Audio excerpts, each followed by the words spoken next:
संख्येने आपण सर्व मंडळी 33वे वर्ष या पारायण सप्ताहाचं साजरं करता आहात. अखंड हरिनाम सप्ताह आणि श्री ग्रंथराज ज्ञानेश्वरीच्या पारायणाच्या निमित्ताने आपण सगळे इथे उपस्थित आहात. माझ्या परमभाग्यानी आजच्या अत्यंत जबाबदारीच्या आणि जागराच्या कीर्तनाची सेवा आपल्या लेकीला आणि माहेरवाशीन म्हणून मला दिली, त्याबद्दल मी मनापासून आपल्या सगळ्यांच्या ऋणात राहते, कृतज्ञतेत राहते.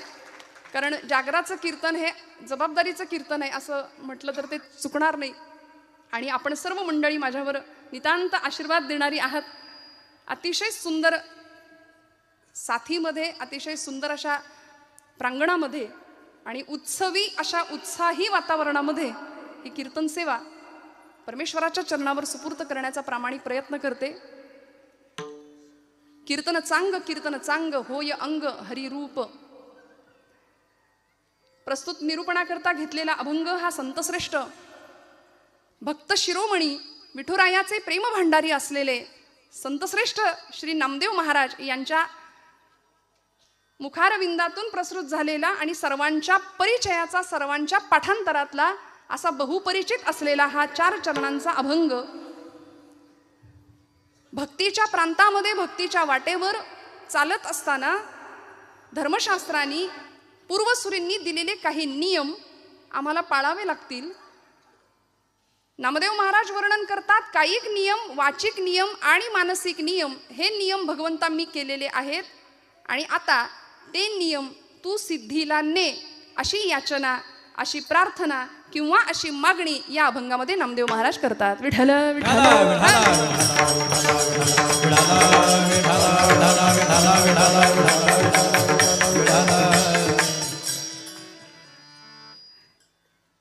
इतर वेळी थोडंफार दडपून नेता येतं, काही वेळी थोडंफार दडपण येतं. का ते काही जणांना कळलं. आपण सर्वजण अत्यंत कीर्तनावर, कीर्तनकारावर प्रेम करणारी मंडळी आहात. या गादीवर निष्ठेनी आपण वारकरी संप्रदायातली निष्ठावान मंडळी आहात. अतिशय सुंदर अशी टाळकरी, मला वाटते जाम त्रिपुटी आणि जरंडेश्वरच्या संस्थेतली ही मुलं आहेत जाधव महाराजांच्या. अतिशय सुंदर गायनाची, वादनाची साथ. मी काय बोलू, ज्यांचं कीर्तन ऐकून आम्ही मोठे झालो. ब्रह्मपुरीला महाराजांनी हरिपाठ सांगावा आणि आम्ही पावल्या खेळाव्या, इतकं सुंदर ज्यांचं गाणं आहे, इतकं सुंदर ज्यांचं कीर्तन आहे. आणि रहिमतपूर पंचक्रोशीमध्ये त्यांची कीर्तन ऐकत ऐकतच आम्ही मोठे झालो. लहानपणी प्रत्येक वेळी परमादरणीय संजय महाराज वेळूकर मला कायम म्हणायचे, वारकरी कीर्तन कर रोहिणी, वारकरी कीर्तन कर. पण भगवंताच्या मनात ती इच्छा होती आणि गेल्या 10 वर्षापासून नारदीय कीर्तन करता करता आपल्या सगळ्यांच्या आशीर्वादाने वारकरी कीर्तन सेवा भगवंत करून घेतात. मनापासून परमादरणीय वेळूकर महाराजांना धन्यवाद देते की त्यांनी इथे निमंत्रित केलं आणि आपल्या सगळ्यांच्या दर्शनाचा योग माझ्या वाट्याला मिळवून दिला. त्यांचं गाणं हे सगळ्यांना माहिती आहे. याशिवाय आमच्याच म्हणजे सातारचेच, आपल्या चिंचणेरचे हरिभक्तीपरायण उमेश महाराज किर्दत आमच्या निगडीचे महाराज आहेत. या मारुती महाराज सगळ्यांच्या, विक्रम महाराज हा या सगळ्यांच्या ऋणात राहते. अतिशय सुंदर अशी गायनाची साथ, आणि ही खरंच साथच वाटावी. काही ठिकाणी 2 तास 7:30 आहे की काय असं वाटावं, पण तसं अजिबात नाही. इतका सुंदर कीर्तनाचा रंग, नादब्रह्माची इतकी सुंदर थाप. खरं तर महाराष्ट्रच नाही, भारतभरामध्ये थापा बरेच मारतात, परंतु ही थाप अनेकांना डोलायला लावणारी आहे. असा आहे, निर्जीव चामड्यातनं आवाज काढून दुसऱ्याच्या हृदयाला हेलावून टाकण्याची ताकद खूप कमी जणांजवळ असते. भगवंताचा कृपाशीर्वाद असतो. परमादरणीय याच प्रांताचे, आपल्या सातारा जिल्ह्याचंच भूषण असलेलं मृदंग सम्राट हरिभक्तीपरायण मदनदादा कदम, मनापासून दादांना नमस्कार करते. आमच्या योगेश महाराजांना मनापासून नमस्कार करते. आमच्या नारदीय कीर्तनाला तितक्याच ताकदीने, वारकरी कीर्तन असू दे किंवा एखादी क्लासिकल संगीताची मैफल असू दे, या सगळ्याच क्षेत्रामध्ये अतिशय सुंदर ज्यांची बोटं संवादिनीवरती लिहिलेया फिरतात अशा आमचे परमादरणीय सातारचे चव्हाण सर, मनापासून त्यांनाही नमस्कार करते. आणि आमच्यासोबतच असलेले परमादरणीय आमचे, की जसं सांगितलं की कीर्तनामध्ये आत्ता समर्थ सदनवरून ही मंडळी कीर्तन वाजवून आलेली आहेत आणि अतिशय गोड अशी नादब्रह्माची सेवा करणारे परमादरणीय आमचे विश्वनाथ सर पुरोहित, मनापासून त्यांनाही नमस्कार करते. चोपदार, विणेकरी, सर्व टाळकरी, आपण सर्व श्रोतृवर्ग सगळ्यांच्या चरणारविंदी कृतज्ञतापूर्वक वंदन करते. आणि मी एक वाक्य मगाशी बोलले, इतर वेळी थोडंफार दडपून नेता येतं, काही वेळी थोडं फार दडपण येतं. त्यामुळे गुरुस्थान असं जर शेजारी असं मागे असं, पण ते बरं आहे मागे बसलेत, भिवू नकोस, मी तुझ्या पाठीशी आहे, असा मी अर्थ घेते.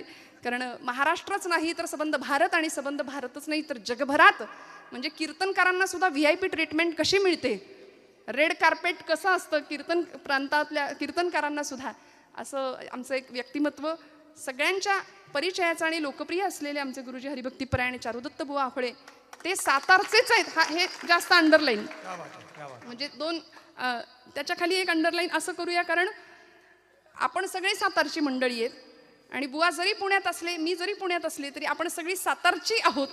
त्यामुळं हा जास्त अभिमानास्पद आणि गौरवाचा विषय. मी मनापासून बुवांच्या चरणी विनम्र प्रणिपात करते. आपण सर्व मंडळी, महिला वर्ग, आज आपला दिवस आहे. हा, तसं मी नेहमी म्हणते, घरात पण आपलाच आवाज असतो की नाही हो म्हणा, जागेत ना सगळे, असतो की नाही? तुम्हाला काही कळत नाही, किती मोठे असू दे, व्यवहारात ऐकून घ्यावं लागतं या वर्गाला. त्यामुळे घरातही आपला, इथेही आपली संख्या बहुसंख्य, यांचे उमेदवार तसेही सगळीकडे कमीच असतात, पण तरी सुद्धा आज बहुसंख्येने इथे आपण उपस्थित आहात. सर्व आबालवृद्ध, तरुण वर्ग, तरुण भावंड, माझ्या भगिनी, सर्व पितृतुल्य मातृतुल्य श्रोतृवर्गांना, वक्ता वक्तानो हे श्रोते विण या न्यायानी, अतिशय बहुश्रुत आणि सुहृद अशा श्रोतृवर्गाला मनापासून नमस्कार करते. उत्तम अशी साऊंड व्यवस्था, ध्वनी व्यवस्था सांभाळणारे आमचे दादा, महाराष्ट्रातली नामवंत कीर्तनकार मंडळी आजपर्यंत इथं येऊन आपलं ज्ञानदान करून गेली आहेत. आणि आज उपांत्य दिवशीची या सप्ताहाच्या, म्हणजे उद्या अतिशय गोड असं काल्याचं कीर्तन महाराजांच्या मुखातून आपण ऐकणार आहात. आणि आजची कीर्तन सेवा जागराची माझ्या परमभाग्याने माझ्या वाट्याला आली आहे. ती सेवा आपल्या सगळ्यांच्या आशीर्वादाने भगवंतांच्या चरणी सुपूर्त करूया. कीर्तनाला प्रारंभ. विठ्ठल विठ्ठल विठ्ठल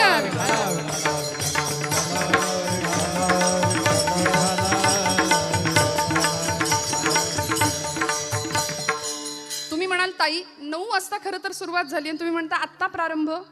अभंगाची अर्थपूजा बांधूया माझ्या अल्पशक्तीनुसार, अल्पमतीनुसार आणि अल्पकुवतीनुसार. कीर्तनाला येणारा श्रोतृवर्ग, त्याच्यामध्ये प्रकार माऊलींनी सांगितले: गाते, श्रोते, पाहते, चतुर, विनोदे, दुश्चित्ते. त्यामुळे अनेक प्रकारचा श्रोतृवर्ग कीर्तनाला उपस्थित असतो. कुणी गाण्यावर प्रेम करतं म्हणून 9 वाजता हजर.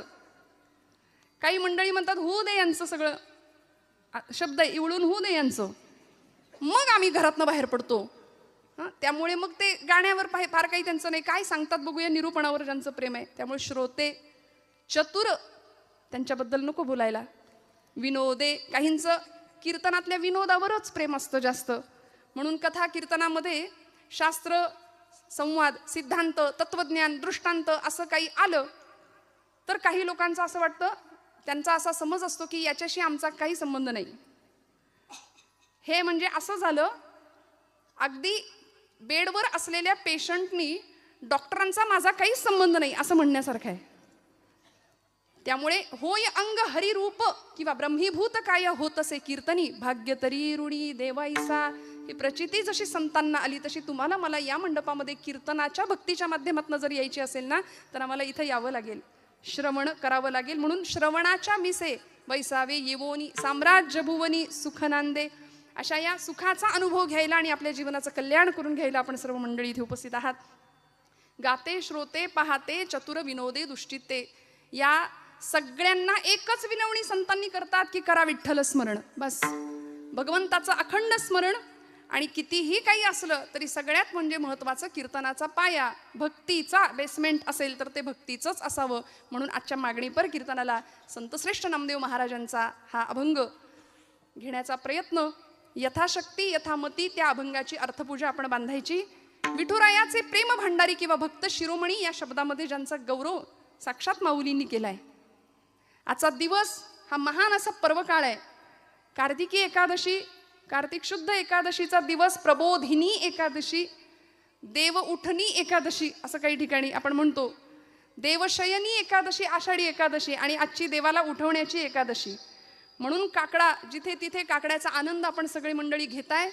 आणि भगवंताला उठवायचं म्हणजे काय, खरं तर आमच्याच आतमध्ये असलेलं परमतत्व त्याला जाग करायचं. आणि मी कोण, कोहम कथमिदम जातम, को वै करतास्य विद्यते, आचार्य जगद्गुरु शंकराचार्य म्हणाले, मी कोण? स्वतःची ओळख करून घेणं, स्वतःला जाग करणं आणि खऱ्या अर्थी शरीराची नाही तर मनाची झालेली निद्रिस्त अवस्था संपवणं. आणि मग संतांनी सांगितल्याप्रमाणे उठा जागे व्हारे आता, स्मरण करा पंढरीनाथा, भावे चरणी ठेवी माथा, चुकवी व्यथा जन्माच्या. उठा जागे व्हारे आता, स्मरण करा पंढरीनाथा, भावे चरणी ठेवा माथा, चुकवी व्यथा जन्माच्या. जगजोगी जगजोगी जगजोगी जगजोगी, हा जगजोगी जगजोगी. जगजोगी जगजोगी, जाग जाग बोलती, जाग जाग बोलती, जगजोगी जगजोगी जगजोगी जगजोगी. जाग जाग बोलती, जाग जाग बोलती, जगजोगी जगजोगी, जगजोगी जगजोगी.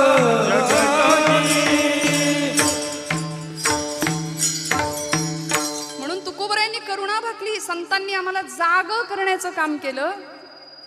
काय सांगू आता संतांचे उपकार, मज निरंतर जागविती.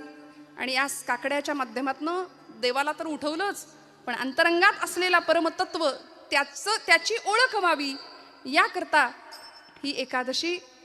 जाग होणं, वैदिक संस्कृती, आमची हिंदू धर्म संस्कृती खरं तर इतकी सुंदर आहे, इतकी प्रभावी आहे की ती झोपलेल्याला जाग करतेच, उठलेल्याला धावायला लावते.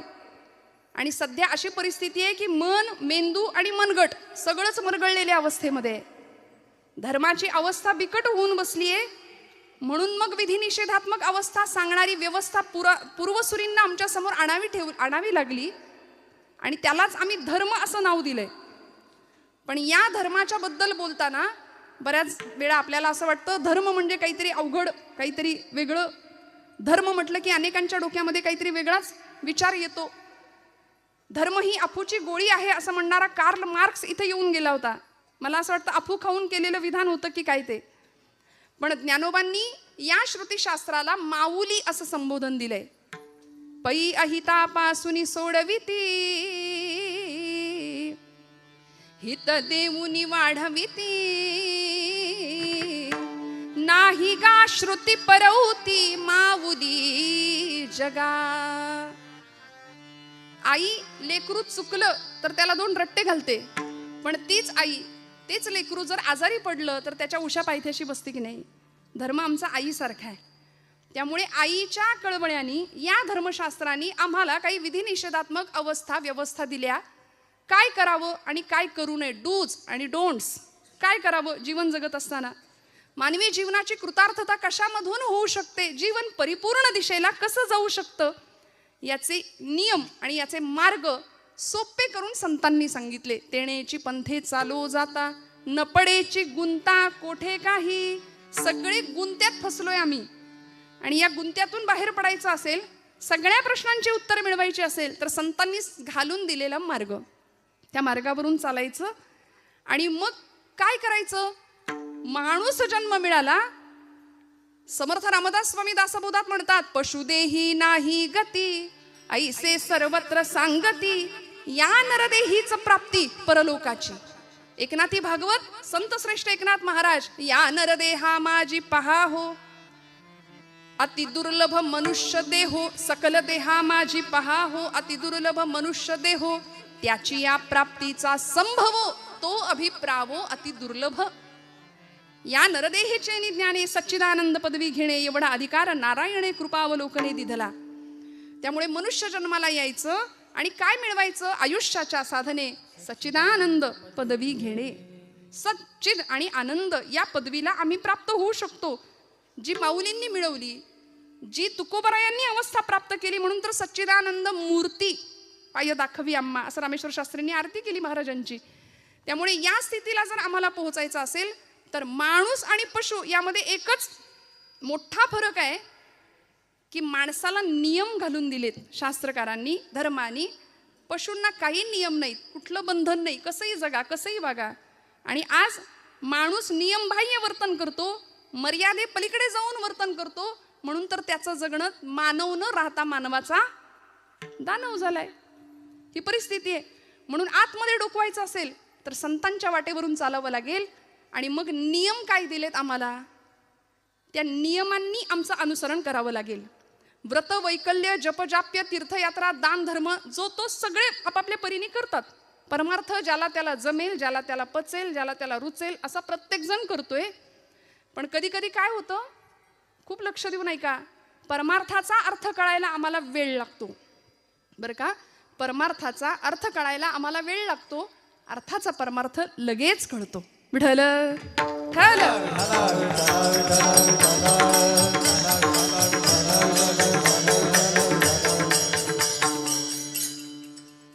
आहे की नाही, अर्थाचा परमार्थ बरोबर कळतो म्हटलं. अर्थ आता लक्षात आलं ना. हा, परमार्थाचा अर्थ कळत नाही म्हणून गोंदवलेकर महाराज आमचे फार सुंदर सांगतात की प्रपंच आम्ही आवडीने करतो आणि परमार्थ सवडीने करतो. वास्तविक झालं पाहिजे उलट, प्रपंच सवडीचा आणि परमार्थ आमच्या आवडीचा असला पाहिजे. त्यामुळे मग पांडुरंग परमात्म्याशी संलग्नता, एकरूपत्व जे संतांनी प्राप्त केलं, 28 युगांपासनं पांडुरंग परमात्मा तिष्ठत उभा आहे.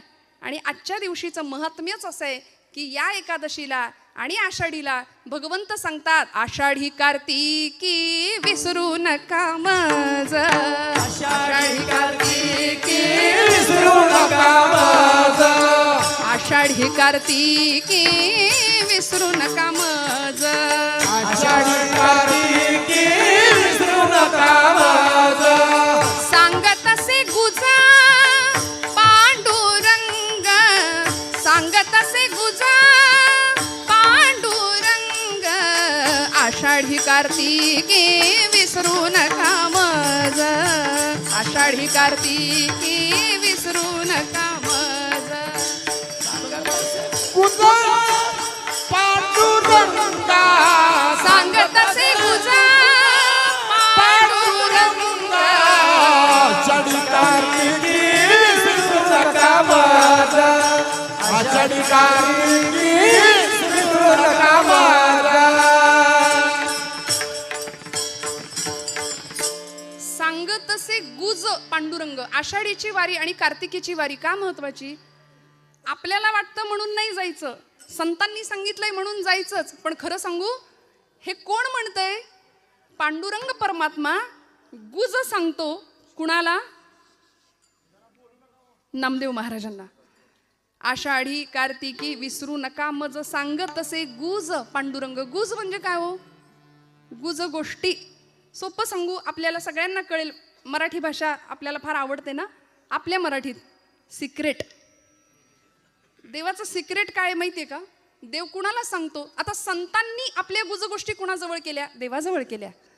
देवानी आपल्या गुजगोष्टी खास असलेल्या, सखा मानलेल्या आपल्या संतांजवळ केल्या. आम्ही प्रापंचिक माणसं आपल्या गुजगोष्टी आपल्या आपणातच करतो. काय कसं काय चाललंय, बरं आहे का? आपल्या गप्पा सुद्धा यंदा पावसाळा कसा, हिवाळा कसा, उन्हाळा कसा, याच्यातच आम्ही रमलो. म्हणून तर ती नाती गोती ती गोत्यात आणतात. ती नाती आम्ही गमतीने म्हणतो, नात्यातली माणसं नात्यातली असतात. मग बोलायचं कोणाशी हो? गंमत सांगू, लोकांतात असताना देवाचं बोलायचं बरं का. लोकांतात असताना देवाचं बोलायचं आणि एकांतात असताना देवाशी बोलायचं. आहे की नाही? बाकी सगळ्या गोष्टी बाजूला ठेवूया. भगवंत स्वतः नामदेव महाराजांना सांगतात, आषाढी कार्तिकी विसरू नका मज नामया. भगवंत त्यांची व्यथा व्यक्त करतात. थोर प्रेमाचा भुकेला हाचे दुष्काळ तयाला. म्हणले माझ्याकडे येणारे सगळे व्यापारी आहेत मेले. काहीतरी पाहिजे, हा देवा आमचं हे कर ते कर, आम्हाला हे दे ते दे, मग तुझं फलान करीन अमुक करीन तमुक करीन, सगळे व्यापारी. पण प्रेम भावनेनी माझ्याकडे येणारी माणसं खूप कमी आहे. तीही त्रिभुवनी नाही मज कोणी. हे भगवंत स्वतः सांगतात. सांगे चक्रपाणी नामयासी. भगवंत स्वतः नामदेव महाराजांना सांगतात. म्हणून तर सखा होता भगवंतांचा नामदेव महाराज. म्हणजे प्रेम भंडारी होते. प्रेमाच्या गोष्टी भगवंत नामदेवांशीच करायचे. नामयाचे प्रेम केशवची जाणे, केशवासी राहणे नामया पाशी. असं दोघांचं सुंदर नातं होतं. म्हणून भगवंत सांगतात, कुणालाही नाही, नामदेव महाराजांना सांगतात की मला विसरू नका. एकादशी का करायची? उपवास आपण शब्द वापरतो, आपण म्हणतो उपास. खरं तर भगवंताच्या उप म्हणजे जवळ राहायला मिळणं आणि वास म्हणजे वस्ती करायला मिळणं म्हणजे उपवास. आम्ही उपवासाला, आपल्याकडे म्हणच आहे एकादशी आणि दुप्पट खाशी, नाही का? म्हणून तर उपवासाला आमच्या पुण्यामध्ये उपवासाचे 108 पदार्थ मिळतात. ते पुस्तक मिळतं रेसिपीचं. उपासाची कचोरी आहे, उपासाचा डोसा आहे, उपासाचा वडा आहे, उपासाची भजी आहे, उपासाचा अजून काय भाकरी आहे, ढोकळा आहे. बघा कसे उत्तर. म्हणजे हे सगळं झालंय आज, आहे की नाही? भरपूर ताट आमचं भरलेलं, कधी न भरलेलं असतं एवढं आजच्या दिवशी असतं. पुण्याजवळ कोडीत नावाचं गाव आहे. त्या गावचे महाराष्ट्राचे प्रसिद्ध साहित्यिक आचार्य अत्रे, प्रल्हाद केशव अत्रे, त्यांनी खूप सुंदर विडंबन केलं. ते म्हणाले, गुरुजी खूप सुंदर गातात बरं का. उपास मज लागला सखे ग बाई, उपास मज लागला. आहे ना सगळ्यांचा उपास? उपवास आहे ना? फराळ शब्दच असा आहे की म्हणताना तोंड गरगरीत होते आमचं. हंगामानुसार फळफळावळ असतेच. बरं, उपास म्हटलं की ते सगळं आम्हाला लागतं त्या दिवशी. म्हणजे भगर असू दे, साबुदाण्याची खिचडी असू दे, शेंगदाण्याची आमटी. हा प्रकार असा आहे की कितीही होता भगरीत तो खपतो. आणि इतकं सगळं, म्हणजे किती वाट्या संपल्या त्याचं काही भान राहत नाही. सगळं कॉन्क्रीट जॅम होतं एकदम आजच्या दिवशी, होतं की नाही? आणि एवढं करून चेहरा असा असतो. उपास उपास आहे, काही गिळलंच नाही जणू. उपास मज लागला सखे ग बाई, उपास मज लागला. उकडले बटाटे 6 एकटीसाठी, मोजिल्या खारका 10. किस नुसता केला पहा सखे ग बाई, उपास मज लागला. उपास मज लागला सखे ग बाई, उपास मज लागला.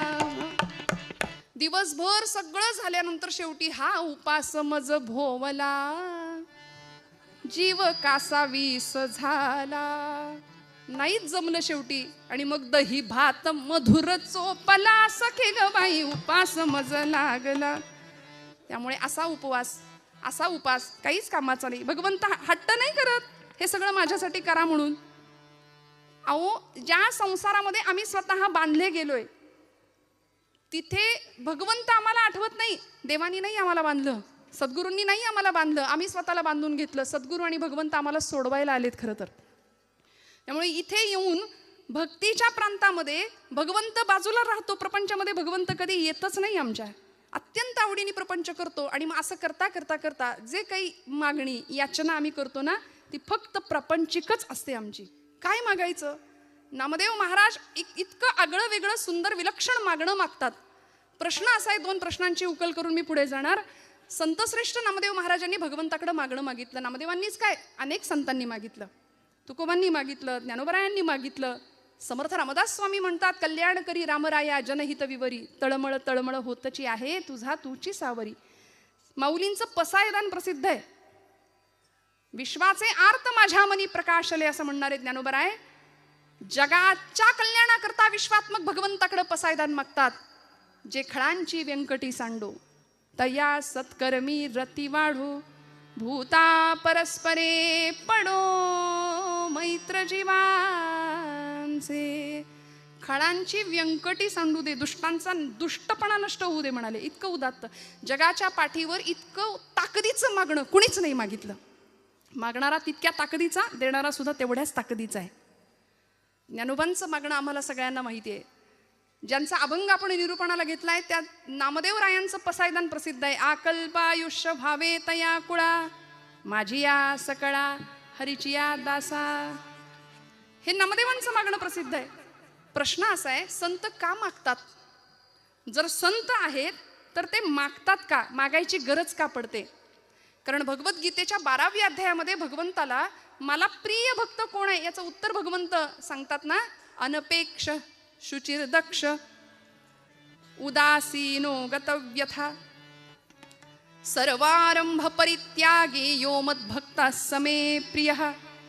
अनपेक्ष, ज्याची कुठलीच अपेक्षा नाही. आणि भक्तीचं सगळ्यात मोठं लक्षण आहे निष्काम, काहीच नको. सध्या मिशनपेक्षा कमिशनला जास्त महत्व आहे. निष्कामता भक्तीमध्ये नाही ना. त्यामुळे अशी निष्कामता ज्याच्याकडे आहे तो भक्त मला प्रिय आहे असं जर भगवंत म्हणतात तर संतांनी का मागितलं? त्याचं कारण मला असं पहिलं वाटतं की देवच मागे लागला माग माग म्हणून. अहो देवच मागे लागले, काहीतरी मागा काहीतरी मागा. भानुदासांच्या मागे भगवंत लागले होते, महाराज काहीतरी मागा. पण भक्तीतलं सामर्थ्य भानुदास महाराजांचं असं होतं, ज्याला आपण ॲटिट्यूड म्हणूया नाही का, असं सुंदर कॉन्फिडन्स होता. म्हणाले देवा मला काहीच नको, तुलाच काही हवं असलं तर तू माझ्याकडे घे मागून. तुला काही हवं असेल तर मागून घे. आणि भगवंत तिथे याचकाच्या भूमिकेमध्ये राहतात आणि आपल्या भक्ताला म्हणतात की मला तुमच्या कुळात अवतार घ्यायला जन्म घ्यायला परवानगी द्या.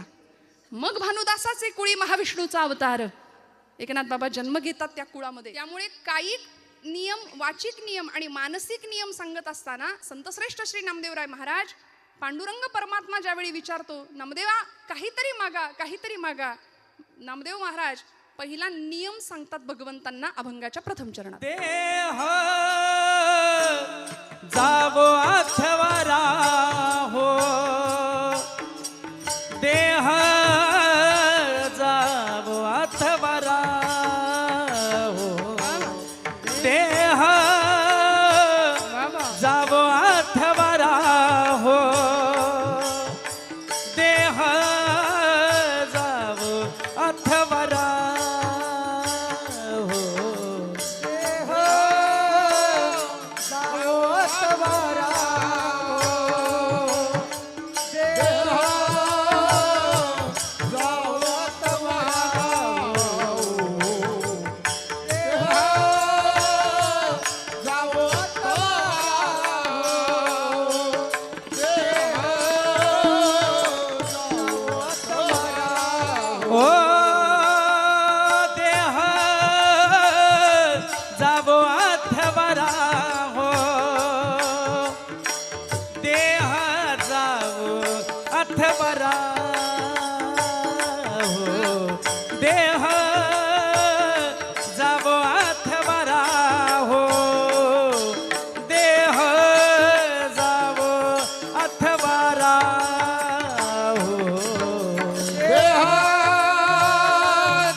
चरण सोडी सर्वथा, चरण सोडी सर्वथा, चरण सोडी सर्वथा.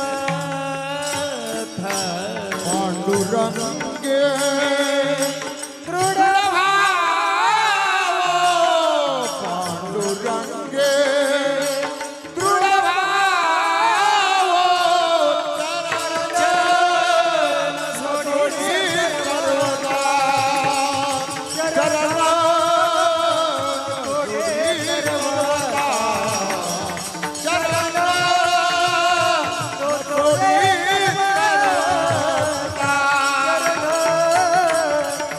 सोडी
न सोडी सर्वदा चरण न सोडी सर्वदा आचरण सोडी सर्व चरण न सोडी सर्वदा चरण सोडी सर्व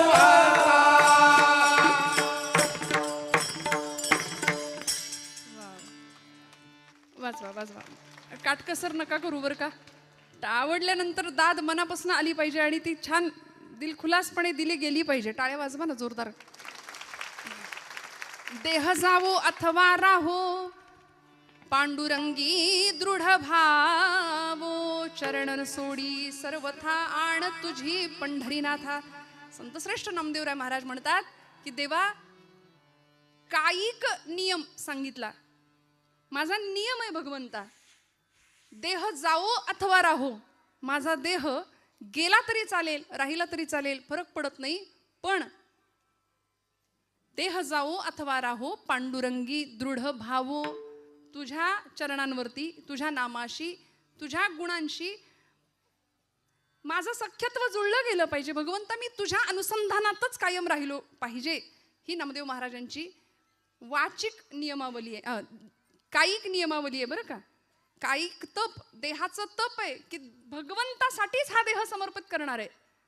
मना चंदनाचे परित्वा झिजावे समर्थ म्हणतात. देह या शब्दाचा अर्थच असा आहे, यद्दहते नित्यम तद्देहम. जो सतत जळतोय त्यालाच म्हटलंय देह. नामदेव महाराजांना माहिती आहे हा देह जाणार आहे. देह जाईल जाईल त्यासी काळोबा खाईल. देह हे काळाचे धन कुबेराचे, तेथे मनुष्याचे काही आहे, संपणार आहे. नामदेव महाराज म्हणतात देह संपला तरी चालेल, राहिला तरी चालेल, पण तुझ्याशी अनुसंधान आमचं असलं पाहिजे. देह जावो अथवा राहो पांडुरंगी दृढ भावो. तो भाव आमचा तुझ्या चरणांजवळ दृढ असला पाहिजे. आणि असा देह यद्दहते नित्यम तद्देहम. तुम्ही म्हणाल कुठे काय जळतंय, देह जळतो म्हटलं ना मी आता. तुम्ही म्हणाल कुठे काय जळतंय. आता अजून थंडी म्हणावी अशी नाही सुरू झाली, पण आता हिवाळ्याचे दिवस सुरू होतील आणि काय जळतंय सांगताय. खरं आहे ना, जळतं बरं का. रोज आपण भोजनाला बसल्यानंतर भूक लागते, आतमध्ये अग्नी आहे प्रत्येकाच्या. तो अग्नी पेटलेला आहे, प्रज्वलित आहे, म्हणून आम्ही इथं बसलोय, चालतोय, उठतोय, फिरतोय. तो अग्नी एकदा विझला की लोक म्हणतात उचला, आहे की नाही. आज समाजामध्ये अशी मंडळी आहेत की देव आहे की नाही याच्यातच अडकलेली आहेत. अजून देव आहे की नाही याच चर्चा फिरतायत. पण देव आहे की नाही याच्यावर विचार करणाऱ्यांना बाबा महाराज सातारकर फार सुंदर सांगायचे. ते म्हणायचे तुम्ही देवाला माना किंवा मानू नका, पण त्यांनी तुम्हाला मानलंय एवढं लक्षात ठेवा. आणि ज्या दिवशी तो आपल्याला मानणार नाही त्या दिवशी आपल्या घरासमोर सुद्धा गर्दी जमेल. विठ्ठल विठ्ठल विठ्ठल.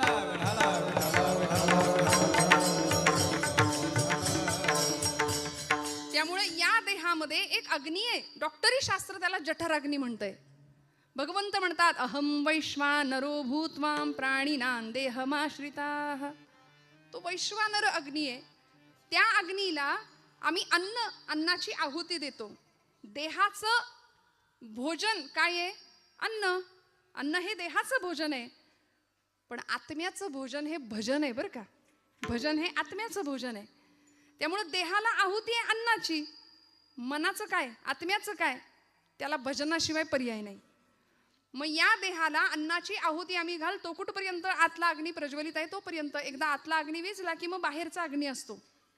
त्यामुळं बाहेरून पेटवण्याआधी, प्रज्वलित अग्नी करण्याआधी संत म्हणतात आतला अग्नी प्रज्वलित करूया. कुठला अग्नी? देहबुद्धीचा अग्नी. मी म्हणजेच देह आहे ही जी धारणा आम्ही केली आहे ना आमच्या बुद्धीनी, तो मी म्हणजे देह नाहीये. या देहामध्ये असणारा मी कुणीतरी वेगळा आहे याची जाणीव करून घेणं आणि भगवंताशी तादात्म्य पावणं. तुकोबराय म्हणतात देह नवे मी हे सरे उरला उरे विठ्ठल. स्वामी स्वरूपानंद नावाचे संत आहेत पावसला कोकणामध्ये. ते म्हणतात मी माझे मावळो सर्व तू तुझे उगवो आता. माझं पण अहंता ममता संपून जावी, देहाची आसक्ती संपून जावी आणि आतला प्रत्यय व्हावा. मग आनंद काय मिळणार आहे हो? तेथीचा आनंद ब्रह्मांडी न समाये, तेथीचा आनंद ब्रह्मांडी न समाये, उपमे शिकाय देऊ सुखा,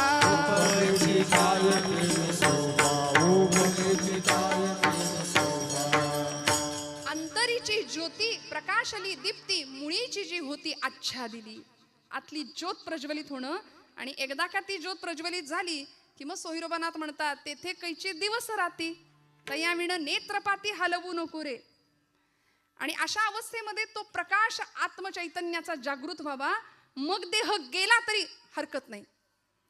आणि खरंय झिजणं फार महत्वाचं आहे हो. शीर्यते यत शरीरम म्हटलंय, जे सतत झिजतंय त्यालाच तर शरीर म्हटलंय. 25व्या वर्षी जी देहाची अवस्था आहे ती 75व्या वर्षी नाही. नामदेव महाराज म्हणतात मी देहाची नश्वरता मानतो, मला माहिती आहे देवा देह गेला तरी चालेल, पण तुझा अनुसंधान सुटता कामा नये. पांडुरंगी दृढ भावो. काय अवस्था होती. आजचा जन्मदिवस आहे नामदेव महाराजांचा. भगवंतावर नितांत प्रेम करावं, भगवंताशी बोलावं, खेळावं, नवे वेळ आली तर भांडावं सुद्धा भगवंतासोबत. जन्म झाला पंढरपुरामध्ये. गुणाई मातेला दृष्टांत झाला पांडुरंग परमात्म्याचा की माझ्या पंढरपुरामध्ये येऊन राहा. आणि मग गुणाई मातेनी हट्ट करावा की मला पंढरपूरला जायचंय. पंढरपूरला ही सगळी मंडळी येतात. पंढरपुरामध्ये आल्यानंतर कार्तिक शुद्ध एकादशीचा म्हणजे आजचा दिवस, संतश्रेष्ठ नामदेव महाराजांचा जन्म. भगवंताच्या नामासाठी हा अवतार होता. नामाचाच प्रचार प्रसार पुढच्या काळामध्ये केला, म्हणून नाव सुद्धा ठेवलं नामदेव. असा भक्तीचा पताका भक्तीची हातामध्ये घेतली, जिला एक टोक होतं नामाचं, एक टोक होतं ज्ञानाचं, आणि दांडा होता तो भक्तीचा. म्हणून धर्माची पताका असते बरं का, झेंडा पक्षाचा असतो. त्यामुळं धर्म पताका संतांनी हातामध्ये घ्यावी आणि अवघं भारत भ्रमण करावं. नामदेव महाराजांचं इतकं विलक्षण कार्य आहे. आजच्या दिवशी त्यांचं स्मरण नाही केलं, खरं तर त्यांचा अभंगही त्याच कारणासाठी घेतलाय, तर आपली मोठी चूक ठरेल. 5 वर्षाचे होते नामदेव महाराज, फक्त अलौकिक सिद्धी 5व्या वर्षी. आणि नामदेव गाथा म्हणजे स्वतःचं जणू काही आत्मचरित्र लिहावं नामदेव महाराजांनी, की ज्या पद्धतीने अनुभव व्यक्त करावे, कशा पद्धतीने भगवंत आपल्याशी बोलत होते, कशा पद्धतीने खेळत होते, कशा पद्धतीने मी भगवंताशी भांडत होतो. 5व्या वर्षी अलौकिक सिद्धी प्राप्त करावी.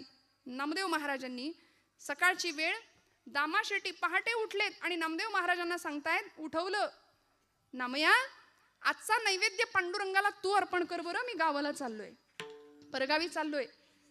पूर्वीची मुलं आई वडिलांचं ऐकायची.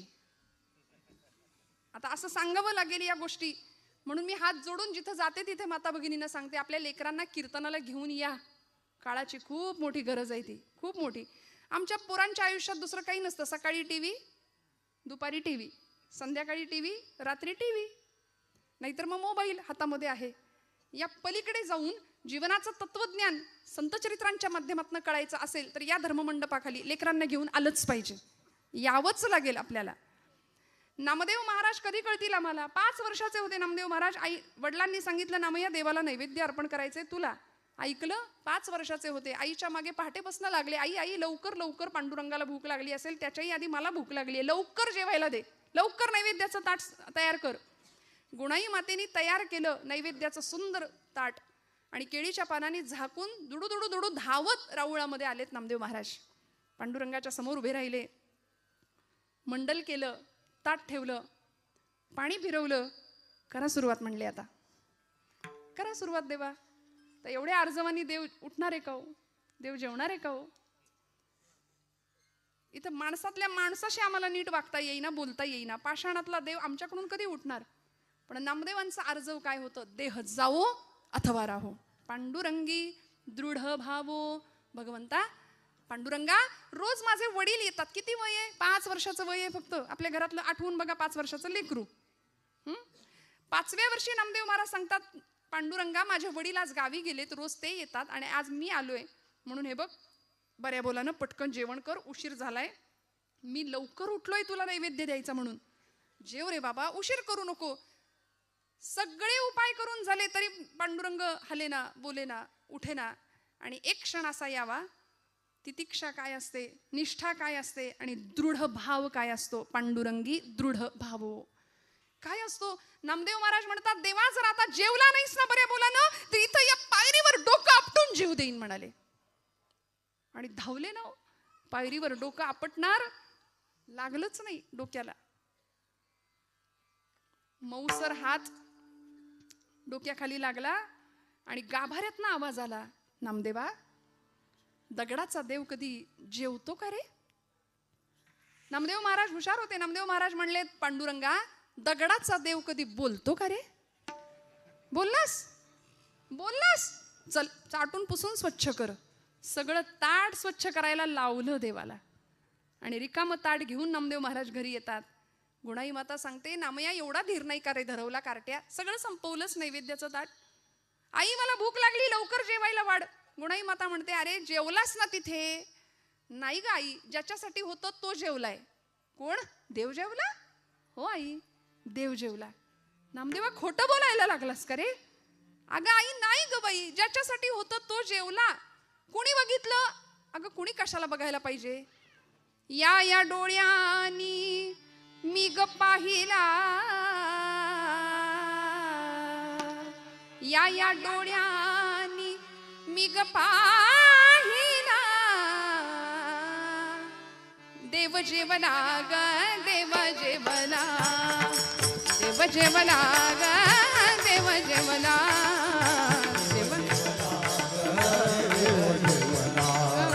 देव जेवला ग, देव जेवला. या डोळ्यांनी, या डोळ्यांनी मी ग पाहिला, या डोळ्यांनी मी ग पाहिला, देव जेवला ग, देव जेवला, देव जेवला ग, देव जेवला, देव जेवला ग, देव जेवला, देव जेवला ग, देव जेवला. आई, देव जेवला. आणि 5व्या वर्षी भगवंतांनी यांच्याकडून जेवण करावं. आपल्याकडून जेवतात का? कधी कुणी जेवलंय बघा, आठवून बघा.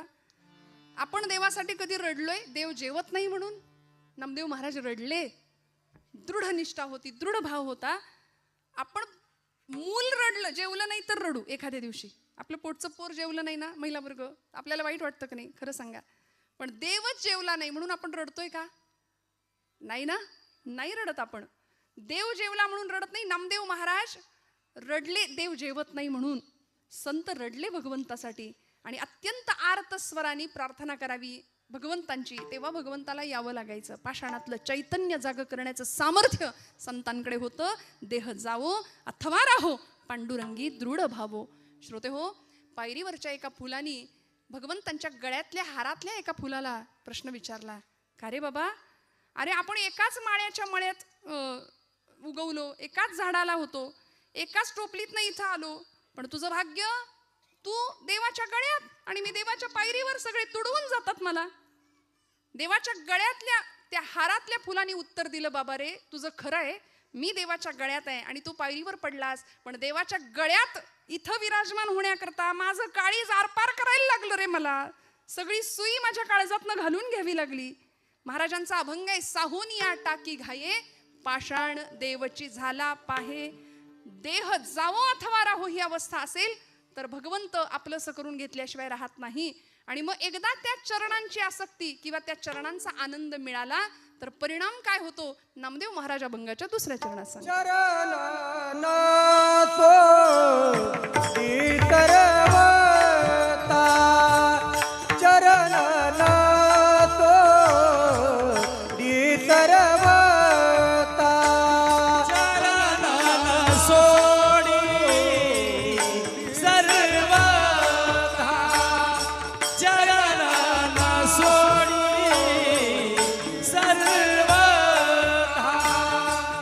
चरण थोडी सर्व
न सोडी सर्वथा तुझी आण पंढरीनाथा. शपथ घेतली देवाचीच.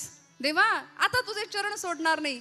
आता तू गवसलास, तू प्राप्त झालास, आता तुला सोडणार नाही. जनी म्हणे बा विठ्ठला आता जीवेन सोडी तुला. ही जनाबाईंची पण अवस्था होती.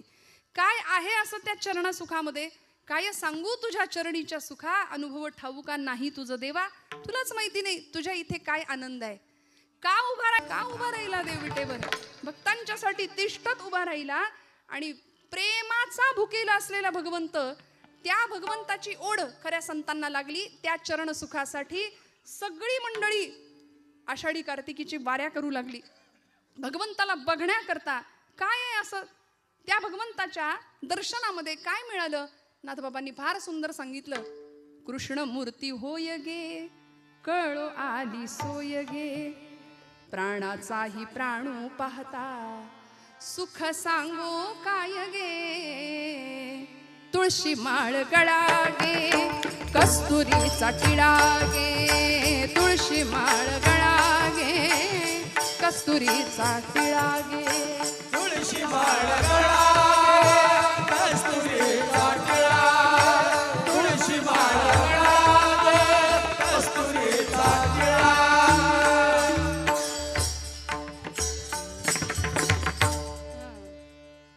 तुळशी हार गळा गे, कस्तुरीचा टिळा गे, भक्त कृपेची माय गे, ओळखिली विठाई गे, एका जनार्दनी विटे जोडी आले पाय गे.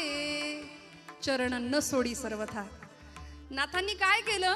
एका जनार्दनी विटे जोडी आले पाय गे, तुळशी माळ गळा गे, कस्तुरीचा टिळा गे. संतांनी सांगितलं जसं एखाद्या भ्रमराला, त्या कमळाला कळत नाही माझ्याकडे काय आहे, पण भ्रमराला कळतं. कुमुदिनी काय जाणे परिमळ, भ्रमरा सकळ भोगीतासे, कुमुदिनी काय जाणे. भगवंतांच्या चरण सुखामध्ये नेमकं काय आहे? सगळ्या सुखांचा आगर असलेला परमात्मा, त्याच्या चरणाचं वेड संतांना लागलं. म्हणून आता तुझे चरण सोडणार नाही. नामदेव महाराज म्हणतात, चरणन सोडी सर्वथा आण. शपथ त्याचीच घेतली. आण तुझी पंढरीनाथा, देवा माझे मन लागो तुझे चरणी, देवा माझे मन लागो तुझे चरणी. संसार व्यसनी पडो नेदी, संसार व्यसनी पडो नेदी, संसार व्यसनी पडो नेदी.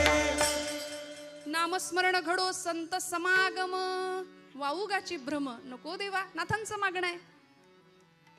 आज या कायिक आणि वाचिक मानसिक मागण्यामध्ये, नियमामध्ये संतश्रेष्ठ नामदेव महाराज सांगतात, हा मानसिक नियम आहे बरं का. चरणन सोडी सर्वथा आण तुझी पंढरीनाथा. या मनानी धाव कुठं घेतली पाहिजे? तुकोबराय सांगतात, मना तेथे धाव घेई, मना तेथे धाव घेई, मना तेथे धाव घेई, मना तेथे धाव घेई, मना तेथे धाव घेई, राही विठोबा